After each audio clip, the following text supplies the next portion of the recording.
Primeiro livro de Enoque. Primeiro Enoque, de 25 a 32. A árvore da vida. E disse: Enoque, por que inquires a respeito do perfume desta árvore? Por que estás inquisitivo para sabê-lo? Então eu, Enoque, respondi-lhe, e disse: concernente a tudo eu estou desejoso de saber, mas particularmente com respeito a esta árvore.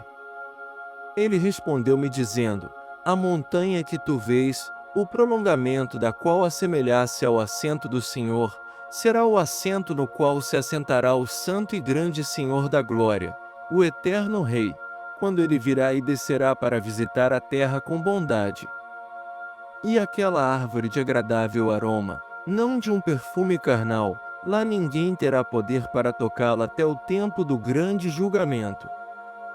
Quando todos serão punidos e consumidos para sempre, isto será conferido sobre os justos e humildes. O fruto da árvore será dado aos eleitos. Pois em direção ao norte, vida será plantada no santo lugar, em direção à habitação do eterno Rei. Então eles se regozijarão grandemente e exultarão no santo. O doce perfume entrará em seus ossos, e eles viverão uma longa vida na terra como seus antepassados. Em seus dias não haverá tristeza, angústia, aborrecimento e nem punição os afligirá. E eu abençoei o Senhor da glória, o eterno Rei, porque ele preparou esta árvore para os santos, formou-a, e declarou que ele a daria para eles. Jerusalém e as montanhas, desfiladeiros e córregos. Dali eu parti para o meio da terra e contemplei um lugar abençoado e frutífero, onde havia árvores com galhos que brotavam e floriam dos ramos podados. Ali eu vi uma santa montanha, e debaixo dela a água do lado de trás fluía em direção ao sul. Lá, igualmente, eu vi uma montanha santa, e ao sopé da mesma, do lado leste, um rio que corria na direção do sul. Do lado do oriente vi ainda uma outra montanha, mais alta do que aquela, e, dividindo-se as duas, uma garganta estreita e profunda, ela era o leito do rio que nascia ao pé da montanha. Do lado ocidental havia outra montanha, mais baixa do que a anterior e de porte menor. Entre estas e as anteriores havia um vale profundo, outro vale, também profundo, e seco, abria-se no extremo da montanha. Esses profundos vales eram estreitos, de rocha dura, nenhuma árvore crescia ali. Admirei-me com as rochas, espantei-me com os vales, e tudo aquilo maravilhou-me sobremaneira. A finalidade do vale maldito. Então eu disse: o que significa esta terra abençoada, e todas estas altas árvores, e o vale amaldiçoado entre elas?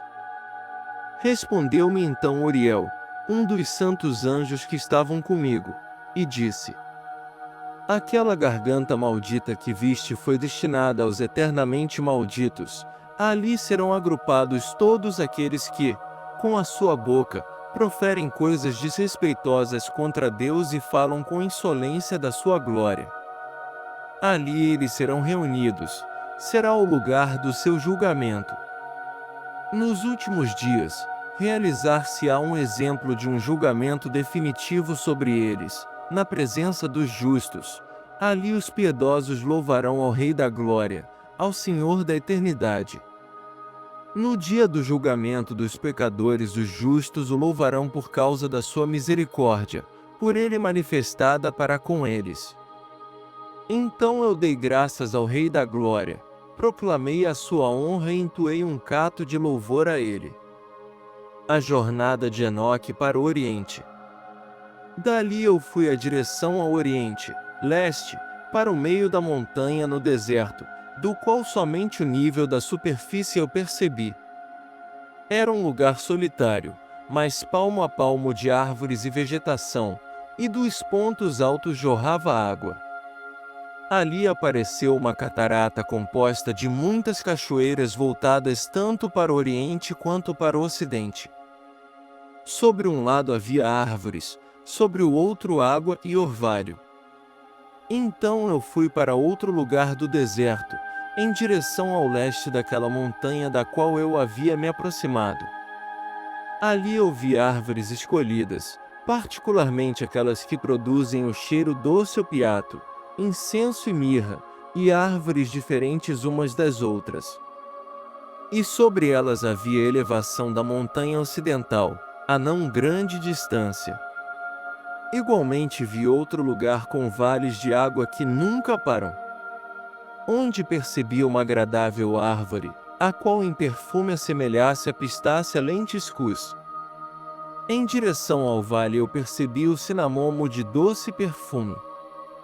Sobre eles avancei em direção ao leste.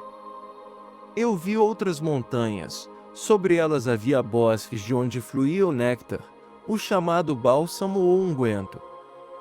Atrás daquelas montanhas eu vi outra, ao leste da região, sobre ela havia plantas de aloés, e todas as demais árvores gotejavam resina, semelhantemente às amendoeiras. Ao triturar-se a sua fruta, ela exalava toda a sorte de perfumes. Depois destas coisas, inspecionando as entradas do norte acima das montanhas, vi montanhas e percebi 7 montanhas repletas de puro nardo, árvores perfumadas e papiro. Dali eu passei acima dos picos daquelas montanhas a alguma distância para o leste, e fui sobre o mar da Eritreia. E quando eu havia avançado para longe, além dele, passei ao longo, acima do anjo Zotiel, e cheguei ao jardim da justiça. Neste jardim eu vi outras árvores, as quais eram numerosas e grandes, e floresciam ali. Sua fragrância era agradável e poderosa e sua aparência era tanto agradável quanto elegante. A árvore do conhecimento também estava ali, do qual se alguém comesse, tornava-se dotado de grande sabedoria. Essa árvore, pelos seus ramos, assemelha-se ao pinheiro, sua folhagem é parecida com a da alfarrobeira, o seu fruto é como os cachos da videira, e o seu perfume é percebido a grande distância. Então eu exclamei: como é bela esta árvore e como é agradável o seu aspecto! Então o santo Rafael, um anjo que estava comigo, respondeu e disse: esta é a árvore do conhecimento, da qual vosso antigo pai e vossa mãe comeram, os quais foram antes de ti que, obtendo conhecimento, seus olhos sendo abertos, e descobrindo que estavam nus, foram expulsos do jardim.